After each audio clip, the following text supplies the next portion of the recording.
Ayan, magre-review tayo ng order natin sa Facebook online na casing. Titingnan natin kung magandang quality. Kung magandang quality ng ating ano. Ayan. Ayan, maganda yung naka ano siya. Case me. Yun. Case me. Personalize. Yan ang laman.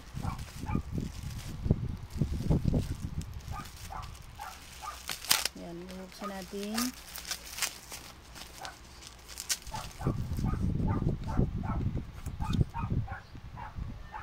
May ano sila, may pa-card. Ito. Kung mag-order ka uli, kung gusto mo uli mag-order ng ano pa personalize ng casing, ito po siya, oh. Contact mo siya diyan. Tapos may mga pa ano sila, pa-cards.